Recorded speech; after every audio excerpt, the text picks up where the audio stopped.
ہاں بالکل. اچھا ایک سوال یہ آتا ہے کہ اگر ہم جس طریقے سے ہم قرآن کو پڑھنے کے بعد اگر ہم دوسروں کے فلسفے اور ان کی کریں، کیونکہ اس دور میں فلسفے کی بھی جنگ ہے، ایک اسلامک فلسفہ اور بہت سی اسی طریقے سے باقی فلسفے بھی ٹکراتے ہیں.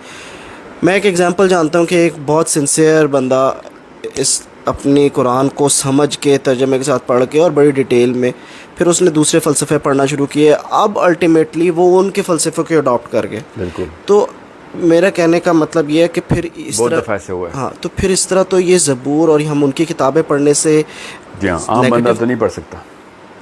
دیکھیں اب پاکستان مسلمان جو ہیں وہ قرآن پاک پڑھتا نہیں، عربی یاد کرتا ہے. نبی علیہ السلام کو ایز اے فلاسفر کبھی کسی نے دیکھا ہی نہیں ہے. میں آپ کو پلیٹو سے کمپیئر کر دیتا ہوں، پروفیٹ صلی اللہ علیہ وسلم کو، آپ کو پتہ چلے. ساکریٹس سے کمپیئر کر دیتا ہوں، آپ کو پتہ چلے گا کہ پروفیٹ صلی اللہ علیہ وسلم کی حدیث فلاسفی کے اقوال ہیں، ہم لوگ لیتے نہیں. اب جو بندہ بھی کہتا ہے قرآن پاک پڑھتا تھا میں، اس کے بعد میں نے ارسطو پڑھا تو میں تو دہریہ ہو گیا. آپ نے بھی قرآن پاک تھوڑی پڑھا تھا، آپ نے تو عربی کے آیتیں یاد کی تھیں، یا پھر آپ نے وہ مذہبی امور کے بارے میں کچھ ریسرچ کی تھی. آپ کو تو پتہ ہی نہیں کہ فلاسفر. میں آپ کو ایک مثال دیتا ہوں. When Plato says that the first stage of knowledge is the imagination of things in front of us, it is the lowest form of knowledge کہ جو ہم اپنی 5 senses سے لیتے ہیں، یہ پلیٹو خود کہتا ہے. Second stage is when we create a belief over them, because وہ senses جو ہیں وہ ایک pyramid structure create کرتی ہیں، form create کرتی ہیں ہمارے آگے کہ یہی ایسا ہی ہے، وہ belief create ہوتی ہے. Third is the actual understanding, جس مرضی لیول پہ لے جائیں اس کے بارے میں پھر ڈیپتھ میں جاتا ہوں. آئی اسٹارٹ ڈیگنگ کہ اس کا، جیسے اس کو سائنس کا ڈیڈکٹیو ریزننگ کہتے ہیں، ڈیڈکٹیو، کہ میں کھولوں اس کو، دیکھوں کہاں سے آیا، کیونکہ اب میرے پاس فائنل پروڈکٹ نظر آ رہا ہے. Let me go to the depth. But fourth stage is when you understand the actual reasoning and the concept of WHY, why about this and what's مصرف کیا ہے ان تمام چیزوں کا. یہ پلیٹو کی فورتھ اسٹیج ہے. اب قرآن پاک جب پوری کی پوری طریقے سے ہر چیز کے بارے میں تفصیل بتا رہا تھا، ساتھ ساتھ احادیث آ رہی تھی کہ عرش کیا ہے، کتنے آسمان ہیں، اللہ تعالیٰ کا عرش کدھر ہے، اس کے نیچے اور زمین کے بیچ میں کتنے آسمان ہیں، اور فرشتے کیسے معارج کے تھرو قرآن پاک میں بتایا، اور یہاں تک کہ ان کی ٹریجیکٹری اور ٹریول بھی بتا دی. اب اس کے اوپر پلیٹو کی وہ فورتھ فارم رکھیں آپ ذرا، تو آپ کو صاف سمجھ آ رہی ہے کہ ہمیں کچھ اور نظر آتا ہے، ہماری بلیف کسی اور کانسیپٹ کے اوپر بنتی ہے، اور اس کے بعد ہماری انڈرسٹینڈنگ، سمجھ جو ہے وہ کس لیول تک جا سکتی ہے، اور اس کے بعد میری ریزننگ جو ہے وہ وائی کانسیپٹ وہ کیا پکچر بنا سکتی ہے. قرآن پاک نے کہیں پہ فورتھ اسٹیج کی بات کر کے بتا دیا، کہیں پہ فرسٹ اسٹیج کی بات کر کے بتا دیا، کہیں پہ سیکنڈ کی، کہیں پہ تھرڈ کی. ایگزامپل میں آپ کو بتاتا ہوں، حضرت خضر اور موسیٰ کا واقعہ. That was literally in the words of Allah subhanahu wa ta'ala کہ علم لدنی، میری طرف سے دیا گیا علم ہے اس بندے کے پاس. اب پلیٹو بیچارے کی کیا اوقات ہے نا، سوچیں ذرا. اب وہ اس کے لیے کیا کرنا پڑا، اس ڈیمینشن کو چھوڑ کے حضرت موسیٰ ایک مچھلی کی سرنگ کو پیچھا کرتے ہوئے ایک اور ڈیمینشن میں گئے، اور وہ تمام ریزننگ توڑ دی انہوں نے حضرت موسیٰ کی، کہ جو اس دنیا کی ریزن تھی وہ بچے کو بچپن میں ہی مار دیا. یہ کوئی ہمارا اصول تو نہیں، شریعت تو نہیں یہ کہتی، ہماری سینسز کے خلاف کام ہو رہے تھے. سی all of this is the philosophy of actual epistemology of things کہتے ہیں اس کو. The real knowledge of every single thing, all the forms, all the structure and all the ways you can explain it, the grammar of things. یہ سارا کچھ قرآن پاک نے بتایا ہوا. حدیث تو ہیں ہی فلسفے کی. میں جب بھی حدیث سنتا ہوں یا پڑھتا ہوں تو یا تو وہ معاملات کے اندر حدود کی احکام ہوتے ہیں، یا وہ حکمت کے اندر فلسفے کے احکام ہوتے ہیں. اتنا آسان ہے اس طرح سمجھنا. اس کے بعد بھی اگر کوئی بندہ ارسطو جیسے ایک پٹے ہوئے آدمی کو، پٹا ہوا اس لیے میں کہہ رہا ہوں بیکاز اس کی ہر چیز اس کے اسٹوڈنٹس نے نگیٹ کر دی، اپنے اسٹوڈنٹس نے اس کو پیٹ کے رکھ دیا. اس کے بعد ہم کہیں وہ گریٹ آدمی تھا، تو میں مانتا ہوں سوچنے والا ہر آدمی کو میں گریٹ ہی کہتا ہوں. سوچ تو رہا تھا، ایٹ لیسٹ دنیا کے پریشر میں تو نہیں تھا. مجھے تو یہ نہیں پتا میرے اوپر کس کس کی سوچ کا اثر، اور میں کو صحیح مان کے بیٹھا ہوں، خود کبھی سوچنا ہی نہیں. سو ارسطو یا ڈارون، whoever، وہ جب نیچے تک آتا ہے تو لوگ یہ سمجھتے ہیں کہ یہ بلیف لیول کی بات ہے، یا اس کو انڈرسٹینڈنگ میں بھی لے آتے ہیں.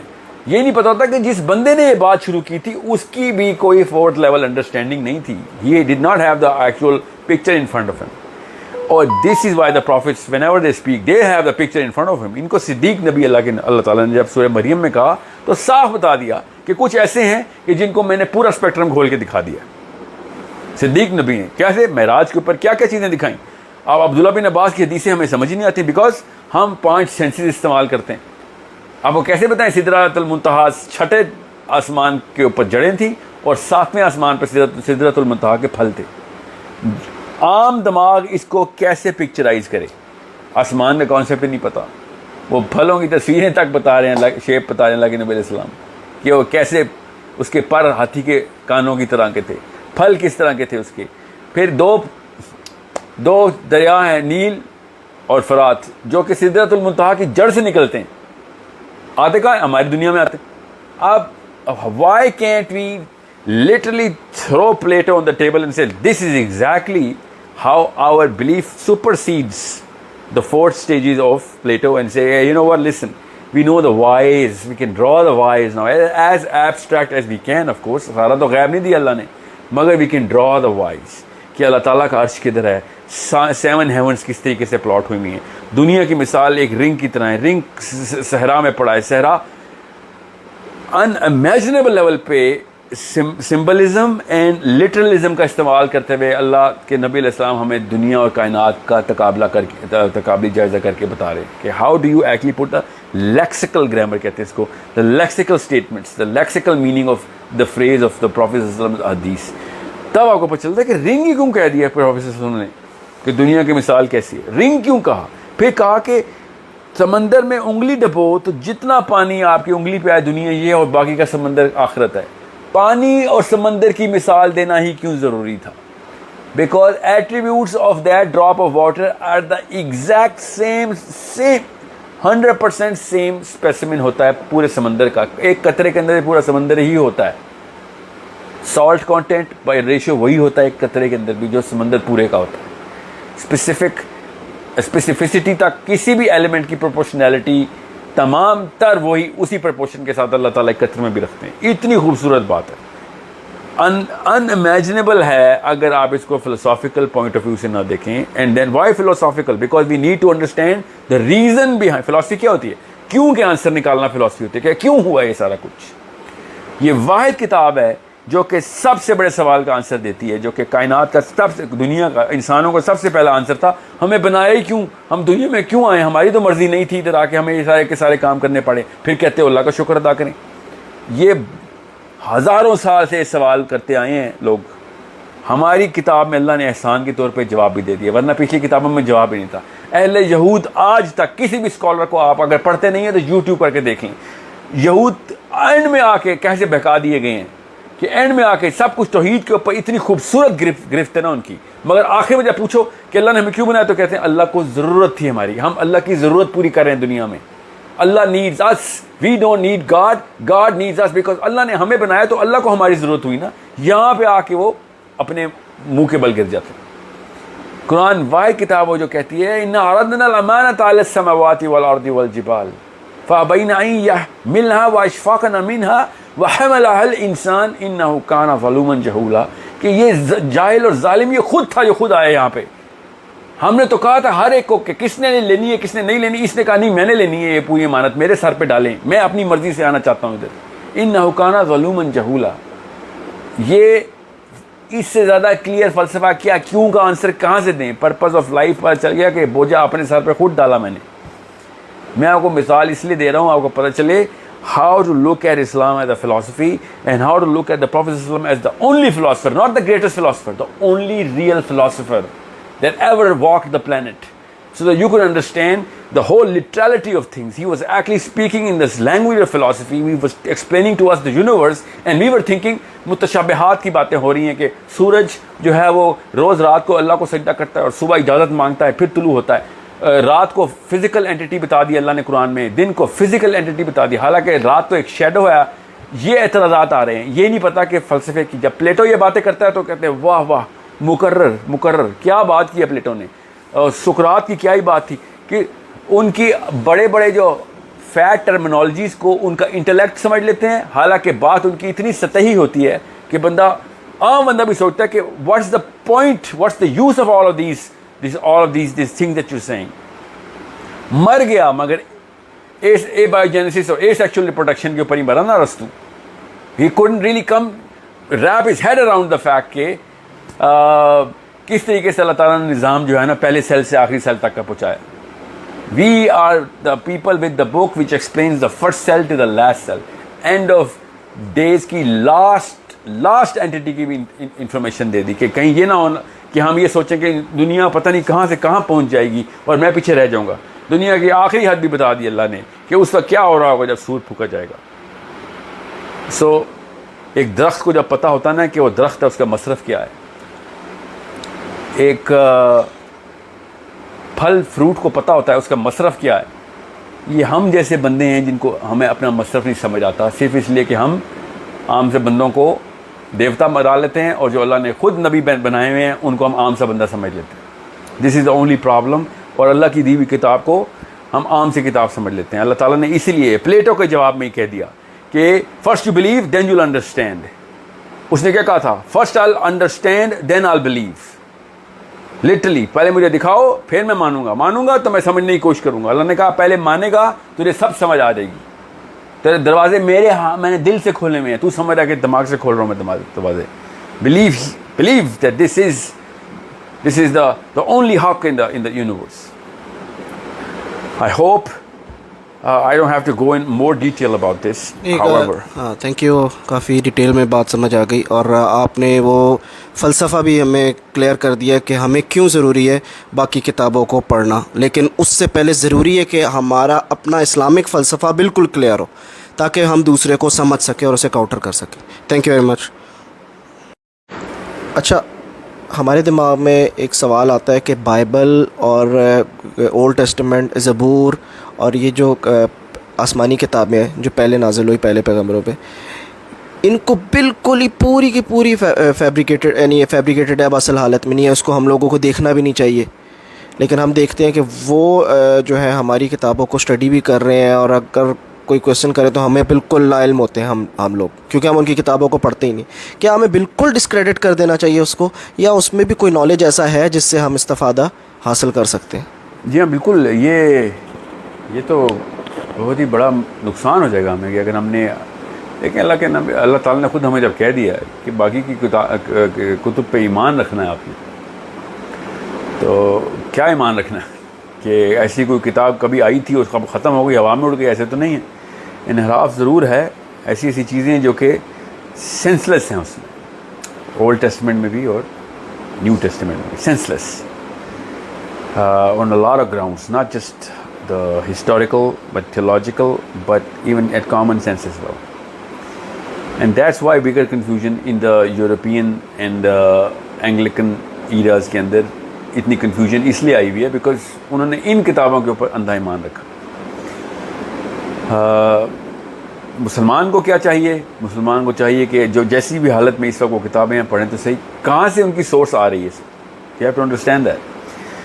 بائبل کا اولڈ ٹیسٹمنٹ کا مطالعہ تو اتنا زیادہ ضروری ہے کہ آپ کو اندازہ ہو ہی نہیں سکتا کہ وہ بیچارے خوش نیتی میں اور بد نیتی دونوں میں کیا کام کر رہے ہیں. تو پیچھے فلسفہ کیا ہے ان کا, چاہ کیا رہے ہیں, ان کے پلرز آف اچیومنٹ کیا ہیں. جس نے تناخ نہیں پڑھی اس کو اصول ہی نہیں پتہ یہودی کس اصول پہ رہ سکتے ہیں کس پہ ہٹ سکتے ہیں. The section of the prophets جس نے نہیں پڑھا اس نے تو ایسی ہسٹوریکل فیکٹ سے آنکھ بند کی ہوئی ہے کہ سائیکالوجی کریٹ ہوئی ہے. نویم کی جو کتابیں ہیں, آئزیہ, زکریا, سو مینی, وہ آپ نے جو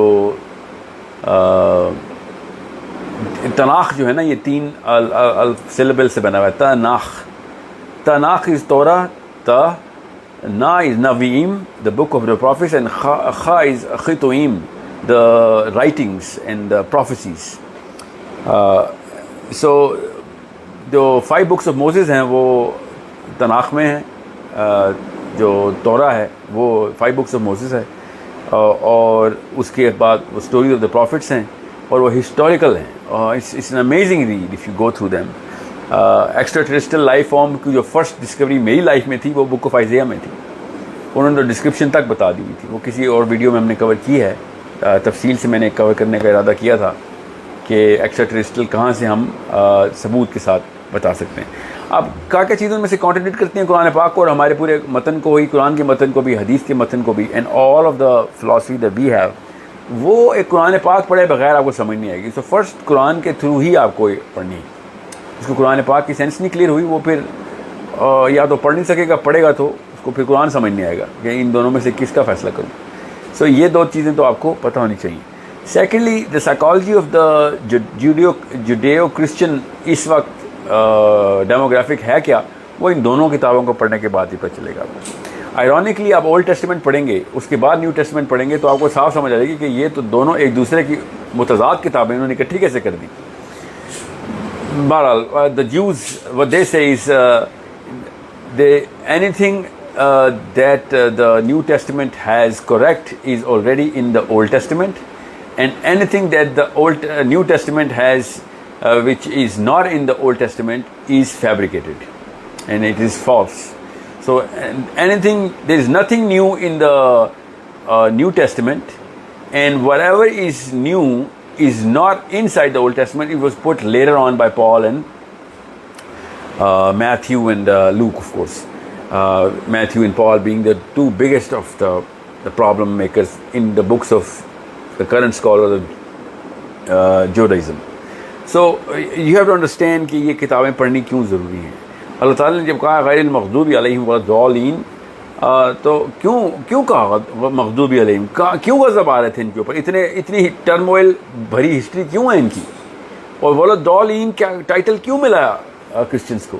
آپ پڑھیں گے تو صاف سمجھ آ جائے گی, اور ایکچولی جب آپ یہ پڑھیں گے تب آپ کو پتہ چلے گا کہ اللہ تعالیٰ کی سنت کیسے پوری ہوتی ہے ہر قوم کے اوپر. تب ہمیں پتہ چلے گا ہمارے ساتھ کیوں ایسے ہو رہا ہے. ہسٹری آف بنی اسرائیل جس نے توریت کے تھرو نہیں پڑھی ہوئی, اس کو تو ورلڈ ویو کلیئر ہی نہیں ہو سکتا. At least in the last 500-600 years بیچارے وہ مسلمان جو محروم رہ گئے ہیں, یا 1000 سال کر لیں, ان لوگوں کو تو پتہ ہی نہیں چلا کہ یہ پورا کا پورا ورلڈ میپ اس طریقے سے کیوں بنا ہے. So if you read the book of Theodor Herzl and the way he actually وہ استدلال کرتا ہے جب اولڈ ٹیسٹمنٹ سے, اور جو آرتھوڈاکس جیوز استدلال کرتے ہیں انہی آیات سے جو کہ ٹیبرنیکل کی آیات ہیں کہ کیوں زائنزم ہونا چاہیے, اور یہ کیوں کہتے ہیں کہ زائنزم نہیں ہونا چاہیے. You'll be amazed at how human psychology works. And if you can actually not raise your IQ to that level, then there is no way you're qualified to talk about what Muslims should do in this planet, and at least this point in time. جس نے توریت نہیں پڑھی ہوئی old testament, اس کو تو کوئی حق نہیں ہے بات کرنے کا کہ دنیا میں اس وقت کیا چل رہا ہے تو مسلمانوں کو کیا کرنا چاہیے. وہ ایک مدرسے کا ایک فارغ التحصیل عالم ہے جس کو چاہیے کہ بس مذہب کے مسائل بتائے, دین کے مسائل نہ بتائے. مذہب کے مسائل میں وہ PhD ہوگا, دین کے مسائل جو ہے نا وہ باقی کے ادیان سے ٹکراؤ کے مسائل ہوتے ہیں. تو باقی کے ادیان کہاں سے آ رہے ہیں, وہ اس سائیکالوجی سے آ رہے ہیں جو ان کتابوں کے اوپر ہے. Are they corrupted? Of course they're corrupt. They themselves know that they're corrupted. They prove it one over another. 700 سال بعد تو پہلا مینuscript لکھا گیا ہے ان کی الہامی کتاب کا, 700 سال بعد. وہ بھی کہتے ہیں کہ 700 سال بعد, اس کو بھی 700, 800 اور 900 کے بیچ میں رکھتے ہیں. پھر جو Septuagint ہے, Septuagint is the most confused book in the history of Greece, starting with Zeus. Septuagint is the translation of the Torah in Greek, through which all of the New Testament is copied. That Septuagint has the book of Nevi'im in there, even though everyone in the Christendom, every scholar knows that the first Septuagint was only for the 5 books of Moses. How come they have the rest of the books of the book of Isaiah in there? The biggest bone of contention is Isaiah 53. ابھی تک بیٹھے ہوئے Christians Isaiah 53 کو چاٹ رہے ہیں کہ حضرت عیسیٰ کی پروفیسی Isaiah 53 میں ہے. کہاں لکھا ہے؟ Septuagint میں لکھا ہے. Septuagint کہاں سے ہے؟ گریک 700 AD کے اندر یہ فرسٹ مینuscript لکھا گیا, 200 AD کے اندر سوری, اور 700 AD کے اندر اس کی اشاعت شروع کر دی انہوں نے. The problem is Isaiah, the book of Isaiah should not even be in the Septuagint. وہ جو اوریجنل Septuagint لکھی گئی اس میں تو صرف حضرت موسیٰ کی 5 کتابیں ہیں, ان میں کہاں سے آئی Isaiah؟ میں ایگزامپل آپ کو اس لیے دے رہا ہوں آپ کو پتہ چلے ان کی آپس کی تھیولوجیکل لڑائی بھی ایک کھوکھلے سے مینار کے اوپر کھڑی ہوئی ہے. سو we as Muslim should know کہ جب کوئی, ویسے فار ایگزامپل میں آپ کو ایک مثال دیتا ہوں اس کی, یہ اتنی ضروری مثال ہے توریت کو پڑھنے کے لیے, کہ جب ایک بریلوی مکتبہ فکر کا ایک بندہ کسی اہل حدیث مکتبہ فکر کو, یا پھر اس کو بھی چھوڑیں یہ تو پھر تھوڑی سی لوگوں کو نہیں پتہ ہوتا, ایک سنی مکتبہ فکر کا اہل تشیع مکتبہ فکر سے جب لڑائی کرتا ہے معصومین اہل بیت معصوم ہیں کہ نہیں, تو عام مسلمان کو ہی پتہ ہوتا ہے وائی از دا اہل تشیع فائٹنگ دا کیس آف امام موسیٰ کاظم یا جعفر صادق یا علی بن ابی طالب یا فاطمہ یا باغ فدق کا مسئلہ چل رہا ہوتا ہے. Why do we know and how do we know کہ شیعہ کیوں اس کے اوپر ایسے ایک استدلال کر کے بیٹھے ہوئے؟ Because we know the history کہ ان کی بیسس آف تھیولوجی کہاں سے ہے, سائیکالوجی کیسے کریٹ کی رہتی ہے ایک شیعہ بچے کی, اور سنی بچے کی بھی سائیکالوجی کیسے کریٹ کرتے ہیں ہمیں پتہ چلتا ہے. اب اتنی بڑی جو پی ایچ ڈی ہم نے کی ہے شیعہ اور سنی کی سائیکالوجی میں by observing them through years, why didn't we do that for the biggest problem in the planet, which is the Jews and the Christians? Why don't we know کہ وہ کیوں ایسی حرکتیں کر رہے ہیں جو یہ کر رہے ہیں, وہ کیوں اعتراض کر رہے ہیں؟ Because we never read their books. Let alone پڑھنا تو دور کی بات, ہم نے تو پتہ بھی نہیں کرنے کی کوشش کی کہ ان کے آپسی مسائل کب ہوئے, پھر یہ اکٹھی کیسے ہو گئی کتاب. 2 الٹی کتابیں ایک دوسرے کو رد کرتی ہوئی کتابیں اکٹھی ہو گئی, ایک بائبل میں آ گئی. سوچیں کیسے ہو سکتا ہے. The biggest Jew haters in the planet's history were the Christians, and now the Christendom combines the book of Judaism together. یہ پہلے کبھی نہیں ہوتا تھا, یہ 1700 میں شروع ہوا ہے کام. ایکچولی ایز ارلی ایز 1904 میں شروع ہوا ہے ٹیکنیکلی اسپیکنگ. اصل میں 1904 میں 1700 میں کوششیں شروع ہوئی تھی, 1721 میں, 1904 میں تو 9 سال کی موومنٹ کے اندر ایک یورپین بھاگا ہے انگلینڈ سے امریکہ, اور 9 سال کے اندر بائبل کمبائن کر بیٹھا.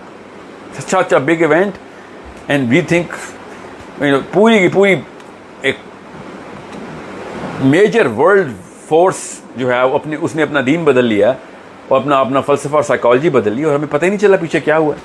یہاں پہ بیٹھے ہوئے کہ شیعہ کافر ہیں کہ سنی کافر ہیں, جنگ جمل میں کون ٹھیک تھا, یہ مسائل ہیں ہمارے. یہ اصلی مسئلہ کہ ان کی کتاب اکٹھی ہو گئی ہے. کیسے ہو گئی؟ ایک مذہب دوسرے مذہب کے نبی کو نبی نہیں مانتا, ایگزسٹنس نہیں مانتا اس کی, انہوں نے وہ دونوں کتابیں اکٹھی کیسے کر لیں؟ یہ وہی بات ہوگی ہم اور قادیانیوں کی وہ کتاب اکٹھی قرآن سے کر لیں. لٹرلی یہ وہ ایگزامپل ہے کہ ہم قادیانیوں کی وہ کتاب آئی ہوئی, وہ مجھے نہیں لگتا وہ کتاب البریہ جو لکھی ہے ان کے نبی نے, وہ قرآن پاک سے اٹیچ کر لیں. اس سے بڑا واقعہ, یہ چھوٹا واقعہ ہوگا پھر بھی وہ زیادہ بڑا واقعہ ہے, کیونکہ ان کا نبی پھر بھی اپنے آپ کو امتی نبی کہتا ہے. کرسچن کا نبی تو اپنے آپ کو امتی نبی نہیں کہتا, وہ تو رسول ہیں. رسول عیسیٰ تو رسول ہیں, اور ان کے خیال سے تو وہ خدا ہے. ہمارے خیال سے وہ رسول ہے نا, ان کے خیال سے تو خدا ہے, خدا کا بیٹا زمین پہ ہے. انہوں نے پھر اپنے امتیوں کی کتاب کے ساتھ اٹیچ کر دیا. This is how big of a problem. میں نے اس لیے قادیانیوں کا لفظ استعمال کیا کیونکہ مسلم فرقہ نہیں ہے, وہ ایک غیر مسلم ایک اور مذہب اٹھا کے ہم اکٹھا کر لیں کتاب. یہ ہوا ہے جو کہ اب جوز ابھی تک اولڈ ٹیسٹمنٹ کو ہی الگ سے ٹریٹ کرتے ہیں. دے ڈونٹ وہ والی بائبل نہیں پڑھتے. یہودیوں کے گھروں میں نہیں وہ کتابیں پڑھی ہوئی کتاب بائبل کی, یہ کرسچنز کے گھروں میں وہ بائبل پڑھی, اس میں Old Testament clubbed in together ہے. So why do you think there is such a big question. Why اگر بہت زیادہ سینسیبل بات ہے اکٹھی کرنی تھی تو پہلے یہ 1200 سال کیوں نہیں اکٹھی کی؟ یہ اچانک 1900 میں کیوں اکٹھی کی انہوں نے؟ اکٹھی کرنے کے پیچھے کوئی نہ کوئی تو جواز ہے. Some force was there to achieve some sort of objective. پھر جب ہم کہتے ہیں کہ یہودی اور تمہارے دوست نہیں ہوتے, مگر نصرانی اور یہودی آپس میں ضرور دوست ہو سکتے ہیں. جب اللہ نے کہہ دیا, آپ کتنا کلیئر ثبوت ہمارے سامنے آ گئے. اور پھر دوستی کا کیا نتیجہ نکل رہا ہے؟ What is going on in the UN and NATO and whatever the hell is happening to the rest of the planet because of this one event happening? Without going into that sort of detail, because that's not your question, it's not a question of psychology.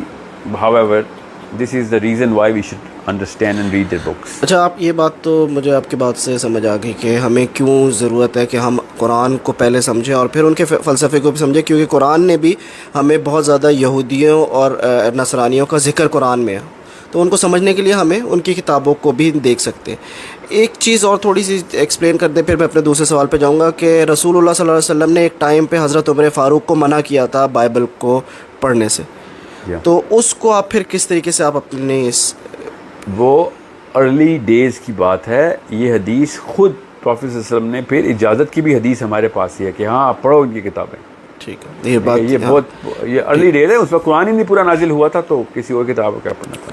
اچھا ایک example سے میں کروں گا کہ میں ایک جانتا ہوں بہت اچھی طریقے سے، بڑا ایک چیز اور میں ایڈ کر دوں، حضرت علی بن ابی طالب کے بارے میں جو first thing everyone knows سنی اینڈ شیعہ کہ وہ زبور اور توریت کے ماسٹر تھے. سمجھے یہ کیونکہ یہودیوں کے کورٹ میں وہ یہودیوں کا فیصلہ توریت سے کرتے ہوتے تھے، تو اگر منع تھا تو انہوں نے کیوں پڑھی تھی؟ نہیں وہ تو کلیئر ہو گئی، وہ آپ نے بتا دیا کہ رسول اللہ صلی اللہ علیہ وسلم